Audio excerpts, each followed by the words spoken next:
কাজ একটু সময় লাগবে তো।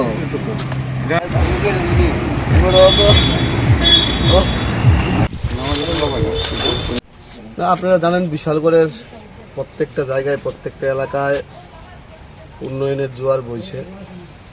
মানুষের চাহিদাগুলো পূরণ করার জন্য আমরা সবাই মিলে, বিধায়ক হিসেবে আমি, আমাদের যারা জনপ্রতিনিধি আছে, আমাদের প্রত্যেকটা ডিপার্টমেন্টের আধিকারিক যারা, সবাই মিলে আমরা চেষ্টা করছি বিশালগড়ের প্রত্যেকটা এলাকাকে কীভাবে উন্নয়নের জোয়ারে ভাসানো যায় আমরা চেষ্টা করছি।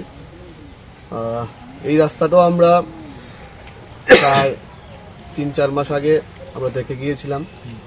তারপর আমাদের আধিকারিকরা এসে এটা টোটাল মেজারমেন্টও নিয়েছেন, প্রায় 270 মিটার রাস্তা।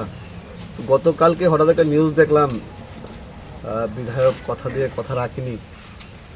তো এটা মানুষ বলতে পারে, এটা খারাপ পাওয়ারও কোনো বিষয় না। আসলে 25 বছরে এই সিপিএমের অপশাসন এই রাজ্যের এই বিশালগড়ের বিন্দুমাত্র ডেভেলপমেন্টের জন্য কাজ করেনি। নাহলে 25 বছরে যদি কাজ করা হতো রাস্তাঘাটের এই অবস্থা থাকতো না। তো অ্যাকচুয়ালি এটা ভুল বার্তা গিয়েছে মানুষের কাছে। আমাদের অলরেডি এস্টিমেটও হয়েছে। তো আজকে আধিকারিকের সঙ্গে আমাদের এসডি সাহেব আছে, কথা বলে দেখলাম এটার কি স্থিতি আছে। তো এটা অলরেডি এস্টিমেট হয়েছে এবং আগামী কিছুদিনের মধ্যেই এই রাস্তার কাজও বের হবে। মোটামুটি আপনাদের 15-20 দিনের মধ্যে এই রাস্তার কাজও বের হবে।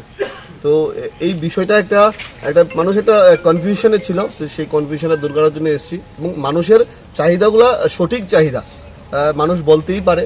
তো এতে আমরাও খারাপ পাওয়ার কোনো বিষয় নেই। বিষয়টা হলো সঠিক যেই তথ্যটা এটা দেওয়ার জন্য এসেছি। এবং যেই কথাটা বলেছিলাম 6 মাসের মধ্যে কাজ হবে, 6 মাস পূর্ণ হতে হবে না, কাজ 6 মাসের মধ্যেই হবে।